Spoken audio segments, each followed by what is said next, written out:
Welcome to Trial by Wine. We take a closer look at crimes that highlight how fascinating humans can be. Schmitty, Swanee and Clarky visit crimes and run them through their jury of three, debating both sides of the case to agree an appropriate, if totally fictitious, sentence. Please be advised, Trial by Wine may include explicit or disturbing content and will include drunken rambling. Listener discretion is advised. All right, how are we? Great, thanks.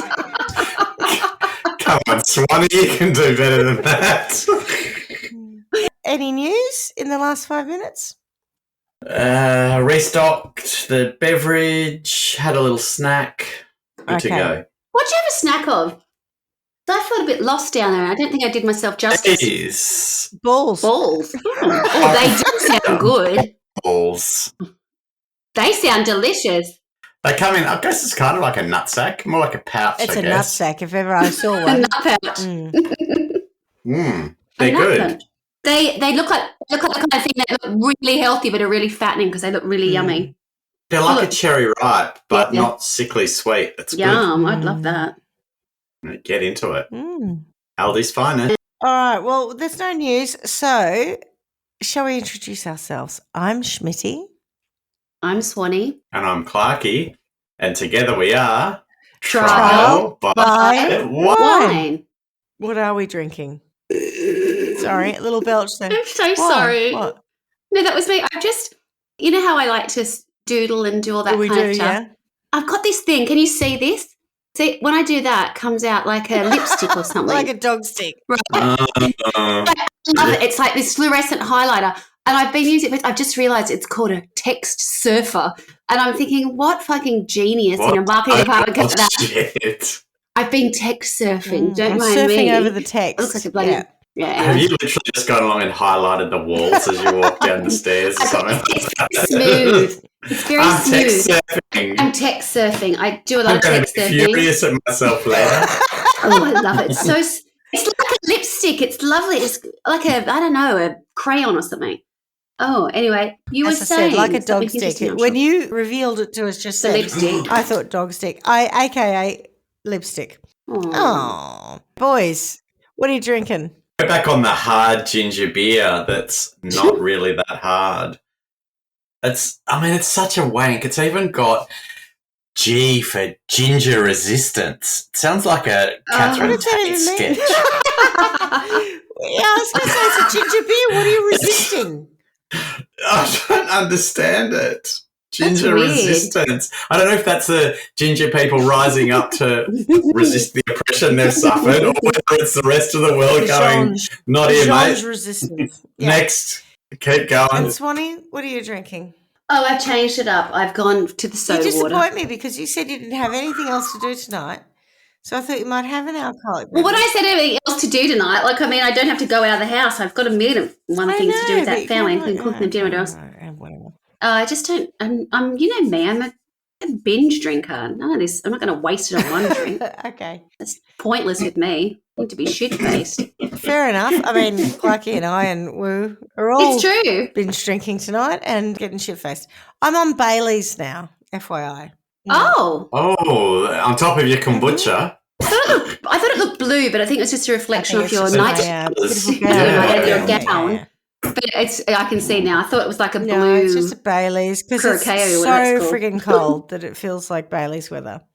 Who's got a story for us? Me. And where in the world are we, Carmen Santiago? Aha, glad you asked. Today, we're going to set sail for Sri Lanka. Which is very pretty. The penultimate destination on our global adventures. Oh my God, we're nearly getting to the end of story list. So then I'm going to have to go back to real stories. Not that these aren't real, but you know. So I might just start with my sources so I don't forget them. So first one is Colombo Telegraph, Daily News, Sunday Observer, Sunday Times, Raw Media. Oh, look, and I've put it in again, the Colombo Telegraph. I must have used that a lot.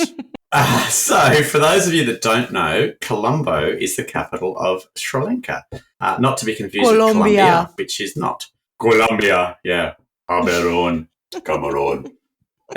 No. And whilst it has attractions such as Gangaramaya Buddhist Temple, Jami Ulafar Mosque and Goldface Green, we found the richness of Sri Lanka was definitely outside of the capital. So, if you venture outside of the capital, you'll find national parks such as Yala with elephants, leopards, and a whole array of flora and fauna. Down south, beautiful Marissa will impress with whale watching and sea turtle spotting. And I did tell you the story about how he walked off the beach and just started hand feeding sea turtles, didn't I? I don't recall that. Nuts. Oh, It's amazing. crazy. Okay. And don't forget historical places such as Lion Rock and Ponalarua Ancient Ruins. So Ponalarua is a little bit like some of the things you'd see at Siem Reap.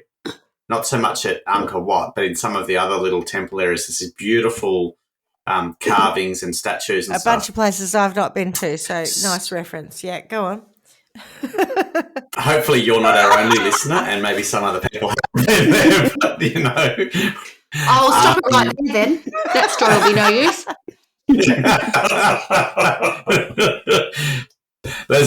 Anyway, there is a lot to love about Sri Lanka. So a little bit about Sri Lanka's history. It dates back about 3,000 years with evidence of prehistoric human settlements dating back 125,000 years. The island was ceded to the British in 1796, became a crown colony in 1802, and was formally united under British rule by 1815. As Ceylon, it became independent in 1948. Its name was changed to Sri Lanka in 1972. Jeepers, something's gone on with the formatting. So it actually says 19724. So I was trying to work out what the year was, but yeah, 1972. And Sri Lanka, you probably are very well aware of, had a civil war that began in 1983 and lasted until 2009. So 26 years of internal With the fighting. Tamils, yeah? Jeepers. Yeah, and the Sinhalese. Whilst researching this story, I came across countless articles covering war crimes that had occurred during this time. However, I opted not to go with any of them, partly due to the complexity of these issues. Well, I don't know. Some of them, there's a lot of corruption and, you know, there's a lot in there. But also the fact some of them are still unresolved. So instead, I opted to go with this story. You'll need to jump into the timey-wimey machine and head back to 1948. The year that Sri Lanka gained independence from British rule. Y'all ready for this? Dun, dun, dun. So this is the story of S.M. Samarasinghe, who was born on the 11th of November 1930. He was the youngest in a family of 4 children. So from this point on, I shall just refer to him as Samarasinghe because all I could ever find was his surname, not what the SM stood for. Sadomasochistic. Oh, is that one word? Yeah, Samarasinghe is one word, yeah. He lived with his father from his childhood until 1944, when he was about 14, in the village of Kabagumawa in the Kagal district. His father was a farmer, and the elder children were fairly well educated and quite well to do. The elder siblings took care of Samarasinghe's education and admitted him to Dhamaraja College, a leading school in Kandy. To facilitate his schooling, he was first boarded at a dispensary owned by Gampaha Vedarala, I'm going to get this wrong, Gampaha Vedarala in Kings Street, Kandy. The elder siblings really wanted to give their younger brother the best education they could. However, they didn't have sufficient funds to board him in the college hostel. Therefore, they had to settle for places they could afford and started looking at private boarding residences. Uh-oh. This led... well played. This led them to Jayasiri Tailoring Mart. A pedophilia shack. This led them to Jayasiri Tailoring Mart, or JTM, owned by Lenadua Lokuge Jayawardene. And from this point on, to save myself countless times or moments of embarrassment, we're going to call him LLJ. Okay. LL Cool J. Got it? LL Cool J. LL not Cool J. LL Cool J, not Cool J. LLJ was an unmarried adult male who decided to run a tailoring business. Although he was not an expert tailor, he was a shrewd operator and knew how to make things happen. He got hold of a rickety sewing machine and then he bought a new one on hire purchase. He then transferred the parts from the new sewing machine to the old one and vice versa, and then he defaulted on payment. The hire purchase company came along and seized the new machine along with the old parts, and LLJ kept the old machine with new parts, giving him a fully functioning sewing machine for nothing. It's a good scam. It is. Singer scam. And that's the end of the story. Oh, that reminds me of a joke our neighbour says. Just because you got a head like a sewing machine doesn't mean you're a singer. I quite like that. You could use that at the theatre, Schmitty. I like that, yeah. Yeah, it's a good one. LLJ next hired expert tailors to work in his establishment, which he named, as I said before, J Siri Tailoring Mart, or JTM. Soon shirts and shorts made at JTM became a fad, and LLJ befriended the boys who visited the shop. Oh. He acquired a motorcycle and often took the boys for rides. He was also known to shower them with gifts. A lovely bloke. When LLJ met Samarasinghe, sounds like a movie title, when they met in 1944, he liked what he saw and set about cultivating a friendly relationship towards the then 14-year-old boy, being very friendly and giving him all manner of gifts. That all seemed to go well until at some point LLJ crossed a line and started to take advantage of the boy, committing what one article described as unnatural offence on him. Oh, sodomy? I'm kind of glad they spared us the details. Unsurprisingly, Samarasinghe loathed having unnatural offence committed on him and wanted to find himself a new boarding house. So he took it upon himself to contact a family friend, Kodakara, who found him lodging in the house of Alwis Apuhami, the owner of Fancy Stores in Kandy in 1946. Fancy stores, that's nice, isn't it? I've got fancy stores. Fancy. Fancy? Yeah, there's plain stores everywhere, but I've got the fancy ones. Fancy. To be fair, I used to go to a nail salon down the road here. It was called Fancy Nails. Yeah. Fancy Nails. So Stuart's niece used to refer to her downstairs bits as her fancy. So every time we hear the word fancy stores or fancy nails, like Lady Garden, yes. 3 days after Samarasinghe left the boarding house, LLJ visited Kodakara to try to find him. Oh, give it up. When he met Kodakara, he said, "This boy was living with me. I fed him, dressed him, and did everything for him. He has left my place having removed a ring of mine. He's a very bad boy. Please get him out of the place where he is boarded at present and send him back to me." Kodakara later told Samarasinghe about LLJ's request, but he refused to return. That cocksucker, Oh dear. that committer of unnatural offence. I didn't know which unnatural offence it was. Not. Oh, goodness. I'm not a fan of the unnatural offencing that was going on. A fan of the unnatural offences doesn't mean I'm a receiver of swollen goods. Yaris. How very dare you. Yeah. So, LLJ again visited Kodakara 2 days later and inquired into the matter, where he was told that the boy didn't want to return to him. LLJ asked Kodakara to reconsider his request, which was again denied. But LLJ was not taking no for an answer. And not to be outdone, he went to see Kodakara for a third time to see if he would give Samarasinghe up, and was again told the boy did not want to come back and to not bother them again. Do you think that's something of an old-time thing? There are very few things that if it didn't work for me first time that I'd go, a third time I'll return and I shall try again. Do you know, it's such a fable kind of thing. And he returned again and tried. First and on you a don't third succeed, occasion, try again. Okay. But I think with us, we're just like, I tried, didn't work, never mind. Yeah. Not having any of it. I thought about it. I will give you another opportunity to come and have a natural act with me, but yes, no thanks. So by now you've probably worked out that LLJ was determined. And instead of taking no for an answer... That wasn't the word I was thinking of, but yes.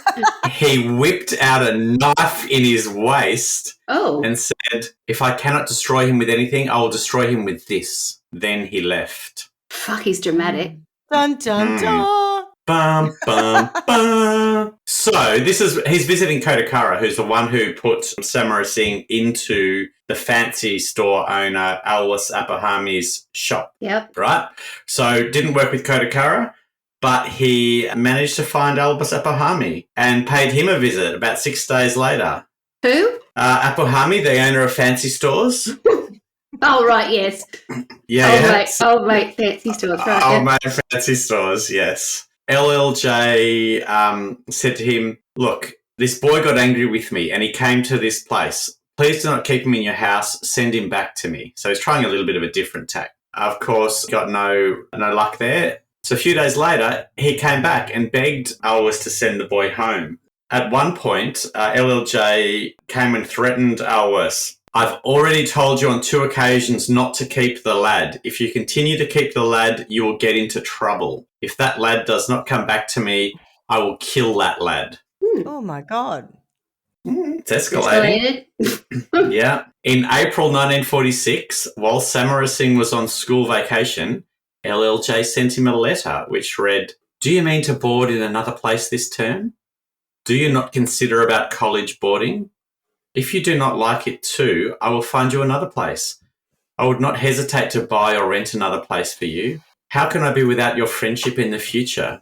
Otherwise, I have nothing to console myself. I feel like he's singing that to the tune of Whitney Houston's I Have Nothing. There's a whiff of desperation, I'll give you that much, LL Cool J. Nothing. Don't make me close my door.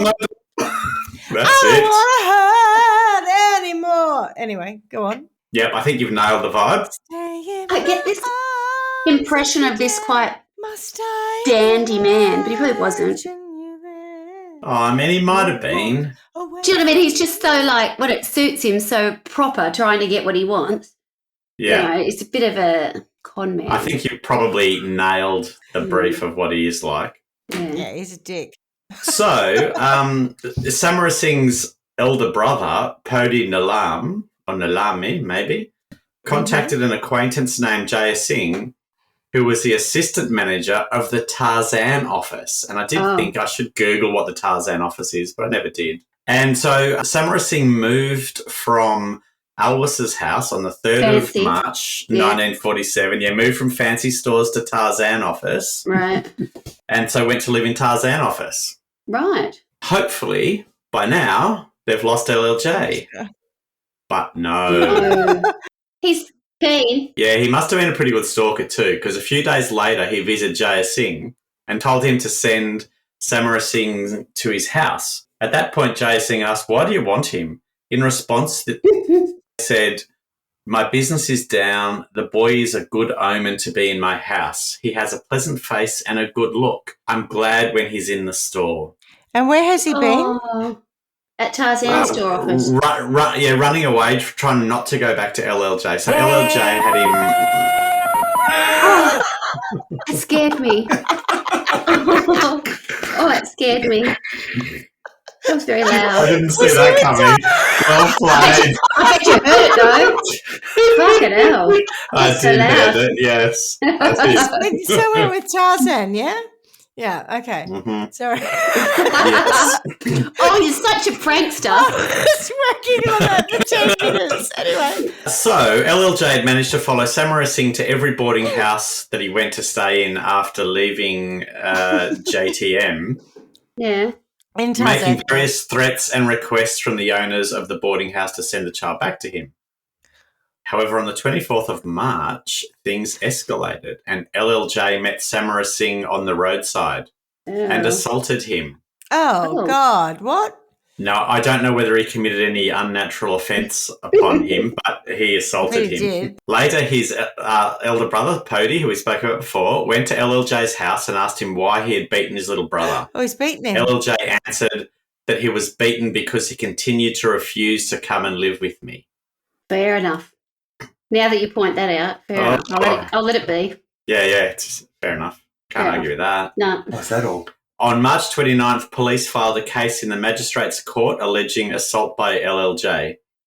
He then visited Podi's house in Kigal 4 times to ask him to withdraw the case, but Podi wasn't able to bar of it and turned him away every time. I love LL Cool J's persistence. Not once, not twice, not 3 times, 4 times. Yeah. He's got all the time in the fucking world, this guy, to doodle around and ask for permission. Could you please send that person back to me? Could you please tell me why this has happened? He's very polite, persistent. don't make me show how persistent I can be. Yes. I feel like we're headed that way. When he was turned away from Pody for the fourth time, LLJ responded with, "Then you are all going to get in trouble." Yep. Persistent. He doesn't mince his words, does he? He doesn't. Yeah. Let there be no confusion about what's going to happen. You're all going to get in trouble. So the court heard the case against LLJ on the 14th of August 1947, and he was convicted and imposed a fine of 500 rupees. For what? I'm not sure. The assault For on the assault. roadside. LLJ's the rampant pedophile trying Yes. to groom and attack this child repeatedly, yeah? Okay. Yes. And shamelessly just going in and telling people to send him back. I know this. I don't know. I'm the local pedophile, and I don't know if you're aware of this, but this child has tried to leave me. Could you please send him back? If you don't bring him back, I'm going to fuck you up. Yeah. Oh, no, very politely. You're in big trouble if you don't. You know, Big trouble, mate. He's got a Big lovely trouble in face, a Little nice China. demeanour, and he's good for business. Please send him back. So then this next bit's a little bit random, but it did crop up in one article. So LLJ decided that he should pay 500 rupee to a person named Karunaratne so that he could break the leg or arm of Samarasinghe. Oh, what? Oh, what? Yeah. What a little asshole. What? But so he didn't do what he was asked, but instead later testified against LLJ. So this came out later. Morally Yes. incorrect. And we haven't got to why it came out later, but we will. So LLJ was fast running out of options to get Samarasinghe back to him. So the infatuation he had for Samarasinghe turned into hatred. Oh. LLJ upped the ante on his, as it often does, time. in these classic man meets boy. Boy doesn't want a bar of it. That's right. Oh, yeah. Till a us classic old as piece. time. Classic. Song as old as rhyme. That's it. Pedophile be mine. Peter and the kid.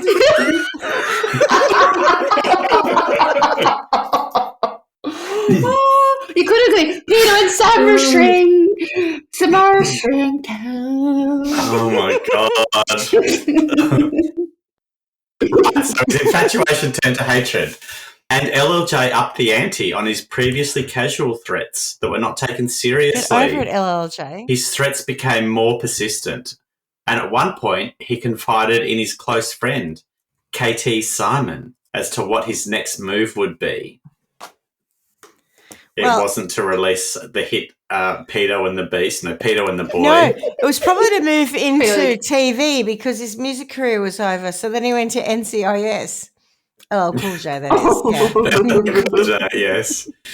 No, he's got other skills, you know. He's not- No, you know how like there's, you know that we do so there's Law and Order. What are the ones like, you know, Vegas? Is that by City? What do they call that? He's in NCIS. That's CSI, yeah. CSI, so is he like Kandy Yes, CSI? it's like Kandy. Oh, that's a massive part of the franchise. That's a great franchise, that one. CSI Kandy. It was after Los Angeles and Hawaii. Yeah. And Kandy. It was the OG, of course, because this is like 1940 something, isn't it? I feel like it was CSI Yeah. Kandy. Okay, it's the OG because otherwise it's like way after the rest of the franchise. Yeah. Yeah, so this is the first one. This is where it all started. right. CSI Kandy. So, LLJ told Simon that he knew how to make a bomb, that he had tested a bomb, and that he will kill the boy with a bomb. Oh, Jesus. And Calm that he will down, send- LLJ. Cool J. Yeah. And that he will send bombs to his siblings also. Now, while Simon may have been a close friend, he was wasn't also a that good close. man and not a complete arsehole. And I've been a close friend, but he knew a psycho when he saw one. So he said, psycho blog. oh, look, mate, you're nuts. Okay, I'm out of here, yeah. And So I might he flop you said, in. Yeah. He sent out warnings to Samarasinghe and the siblings to say this is what whack job's thinking. Oh, you're going to be bombed. Okay, thank you. Yeah. FYI. So then on the 20th of January 1948, 2 parcels were posted to the Havelock Town Post Office. Sorry, at the Havelock Town Post Office. One was addressed to... Is Havelock near Kandy? Yep. I think they originated in Colombo. I'm not sure, to be honest. But they might have been posted from Colombo. Anyway, one was addressed to Samarasinghe. The other to his sister, Mrs. Senavaratne.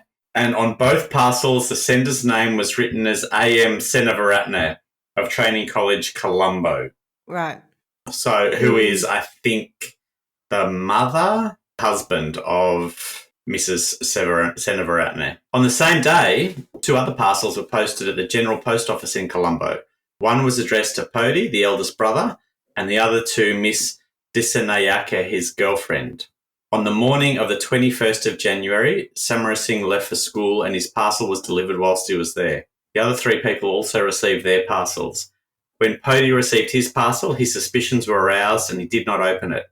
However, he was immediately worried that his brother Samarasinghe might. So he set out to Kadaganawa, which is where Samarasinghe was, to warn him. When he arrived, it was, however, too late. Poor Samarasinghe had received his parcel and opened it, and in doing so, he was killed. Oh, That's my God. outrageous. That was quick. And yeah, the articles I read said things like he was blown to smithereens. A poor The child. the other 3 didn't open theirs, and so they were fine. So the police did a thorough investigation with many interviews and quickly determined that LLJ was their main suspect. Wow. They had testimony from numerous people that pointed to him being the one who wanted Samarasinghe dead. However, they lacked any direct evidence. But there was also other testimony. So according to one shop owner named Premadasa, LLJ had come to his shop about 2 weeks before the tragedy and asked to buy 10 dynamite tubes and 20 military-type detonators. On January the 20th, 1948, a man named David Pereira ran into LLJ at a fuel station where he sarcastically asked, did you go to see your friend, referring to Samarasinghe? At the time, LLJ said, I've not been able to go recently, but I have sent him a gift. Oh, God. That's cold. A government analyst, Chan Mugen, described the bomb as a box that presented as a gift but contained dynamite, detonators, copper wire, batteries, lead filaments and cardboard, and mailed from the Havelock Town Post Office. When the box was opened, it pulled a wire connected to the label which caused the filament to ignite, setting off the detonator and ammunition, causing the dynamite to explode. So they had a whole lot of detail around how these things worked. Now, there were 5 bombs that were alleged to have been manufactured by LLJ and sent. So one was sent to Samarasinghe, one to Podi, one to his sister Senavaratne and his cousin Disanyake.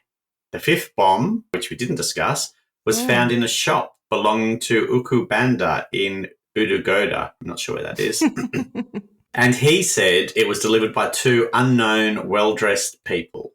Luckily for him, his testimony was supported by a bus driver who said that he had dropped off 2 such people nearby. And so he was not implicated.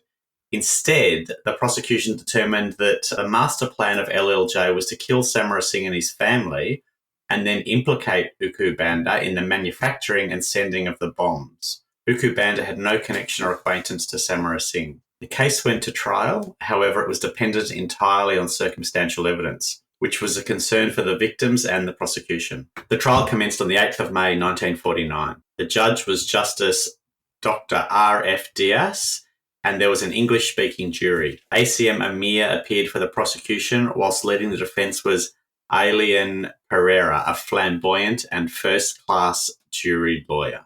Over the course of the 8-day trial, the prosecutor Amir wove a web with the testimony of many witnesses, and LLJ was well and truly cornered. The only hope now lay in Alien Pereira's powerful advocacy and in his final address to the jury. He'd been known to wrest a verdict in his favour from a reluctant jury by the power of his address alone. It was not unthinkable that he would not repeat this feat in LLJ's defence. Alien concluded his address by quoting Sir Edward Marshall Hall, KC, Marshall Hall, KC, was the ablest criminal lawyer in the British Empire in the 19th century. King's Counsel. Yes. Well done. And here's how it reads. Gentlemen, in the hands of the justice are held two scales, and you are the people who watch and decide as the blind figure of justice holds those scales aloft. It is you who decide what is the result of the weighing. One scale is the scale of the prosecution. The other is the scale of the prisoner. The prosecution comes under your careful and acute scrutiny as they begin to put into the scales of the crown the bits of evidence which are to weigh and to make the scale go downwards to a lower level than the other and convict the prisoner of the crime of which he is charged. The other scale is empty when they begin. You must take away from your eyes any faulty vision which you may have, caused by prejudice or suspicion. You are sworn to do your duty according to the evidence, and upon your oaths you must give your verdict. And you must not let any faculty lie dormant in the most minute examination of the line. Mm-hmm. Yeah, good. Guilty. But remember this, the other scale is not empty. The prisoner's scale has something in it, invisible to the naked eye, invisible to anyone who examines it. Guilt. However skillfully, however scientifically, because on that scale is a thing called a presumption of innocence, which, if the scales go level, is to bump the prisoner's scale down and outweigh the scale of the other side. It's a lot, isn't it? Words, words, words. I'm so sick of words. Yeah. I heard words all day through, all from him, now from you. Is that all you blighters can do? He's guilty. Schmitty, after a quick deliberation, and I did read somewhere, it was like an hour, the jury unanimously agreed on the verdict that LLJ was guilty of murder. Mm-hmm. Whew, thank God. I love that this bloke can sway the jury with his final words, and he chooses that. It's like, God, I can't even listen to it. It's like, yada, yada, yada. We know he did it. Get Blah, over blah. it. Didn't say anything. Yeah, that's right. That's what I thought. What a load of old. So he was found guilty of murder, and after his conviction, he appealed to the High Court, but the appeal was dismissed and affirmed by the judgment of the High Court. Good. So well done to the police to have meticulously tied up the circumstantial evidence in this case and brought it to book this dirty pedo. There's a certain irony that but for LLJ blurting out his plans to his closest friend Simon, he may well have gotten away with it. So, of course, special mention to Simon, who warned the victims and also bore testimony at the trial doing his civic duty. There's actually been some good people on the way through, thankfully. Otherwise, this would have been very different. Well, it would have been he would have got to him earlier, but yeah. On the 9th of May 1949, large crowds gathered at the audience hall of the Supreme Court and outside to hear trial judge F.R. Diaz pass his sentence, and as expected, he sentenced LLJ to death. Took this motherfucker down. LLJ appeared. Oh. Yeah, you go. LLJ appealed to the Privy Council, but the petition was dismissed and he was executed. Which is fair. I'm okay with that. The jury retired at 10:51am and returned at 11:51am. That's how long it took them to work out that he was guilty. So he was hanged on the 18th of March 1950. And S.M. Samarasinghe passed away on the 21st of January 1948 as a 16-year-old schoolboy. Poor kid. Yeah, really horrible. And so there were lines that said this was a story of love between two men. No, wasn't that kid? Correct, like a 14-year-old boy. Kitty fiddler. Kitty fiddler. Correct. Absolutely right, which is why I just wanted to call that bit out. Yeah. So, trial by one jury, what say you? Dirty diddler. He was really scary because he was so persistent and so calm to start with, just approaching people. All it would have taken was one person to go, I'll send him back to you. Sure, no. I mean, and I wouldn't say it would have ended. I think it was always going to end pretty badly by the sounds of things. That feels like it was headed, like it was on a path that wasn't going to stop because he was so persistent. Do you know what I mean? He was just not going to take no for an answer. Yeah, but you wouldn't expect him to blow them all up, right? Like, no. You know, yes, I know what you mean, but you don't really expect someone to say, oh, you know what? I'm not getting where I want to get here, so I'm going to send you some dynamite and shit. This stage, like someone actually... Awful. I mean, God, you could... Openly pursuing someone. In a pedophilic relationship? Is that like... Yeah. Well, you know, probably there'd be a lot more people going, excuse me, what? Right. The boy who used to be staying with me, you need to send him back to me. Yeah. Why? Well, because he looks good. He's good for business.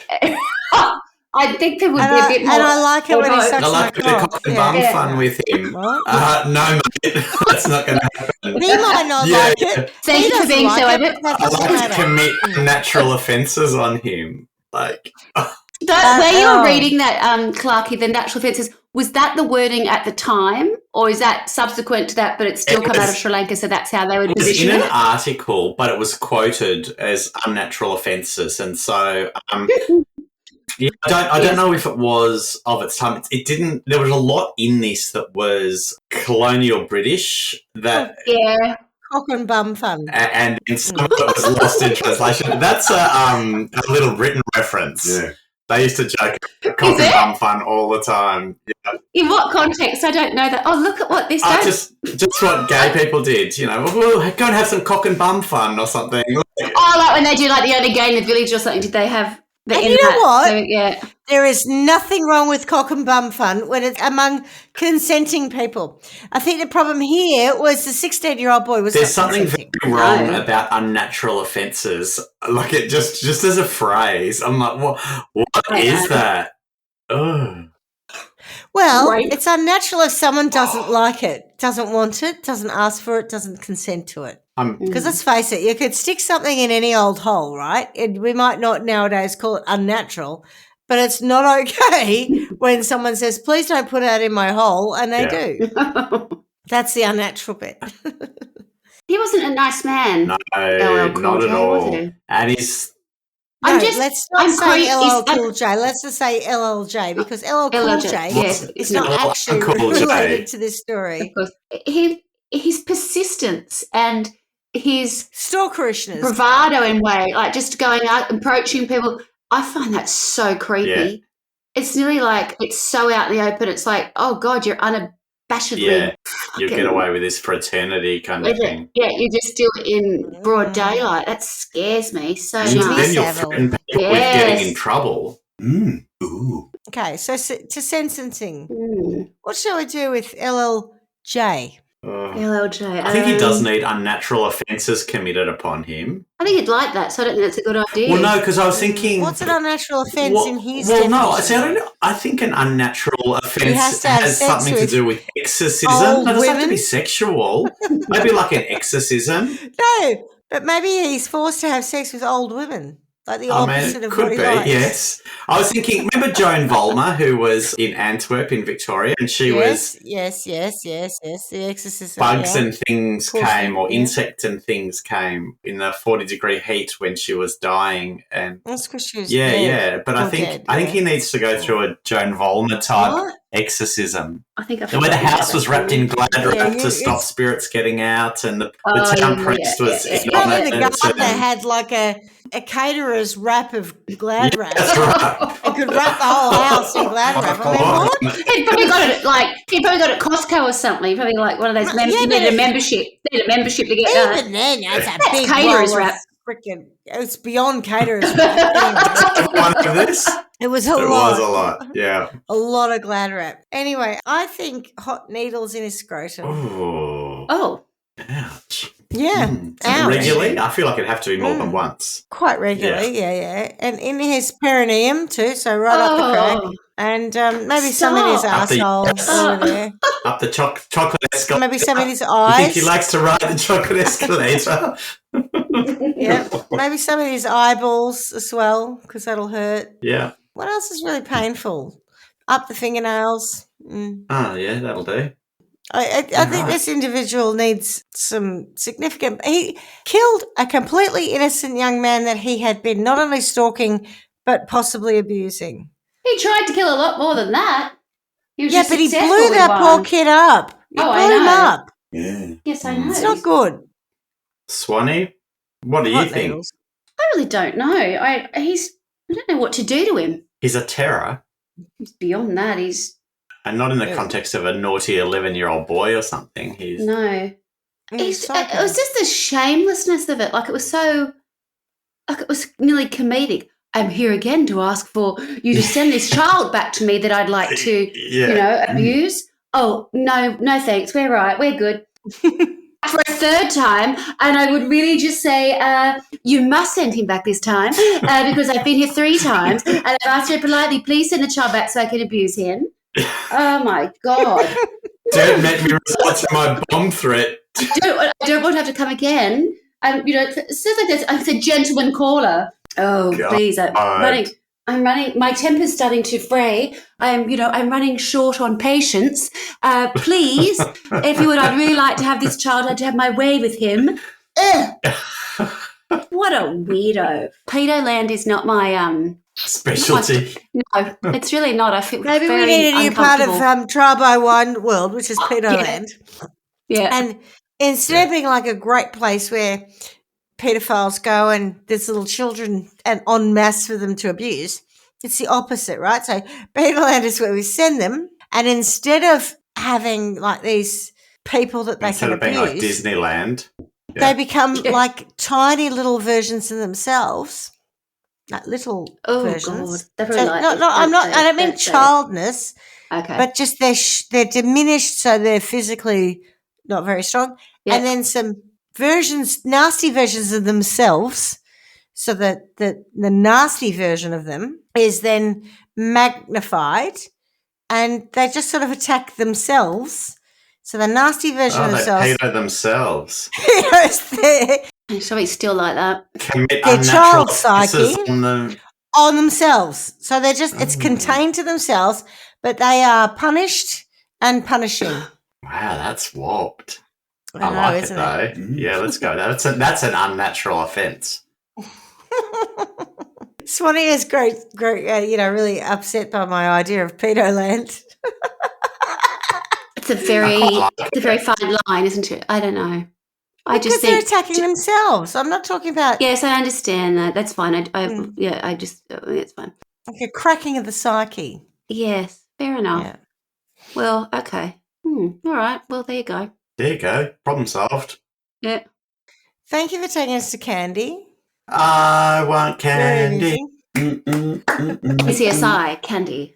KCIS. We're in KCIS. Yes. Now. What about if Olivia Benson, like the Sri Lankan version of Olivia Benson, had to do sort of like special victims unit? No one's getting in trouble here, mate, other than Samarasinghe. you. I wonder what her name would have been. That's what she would have said. Yes.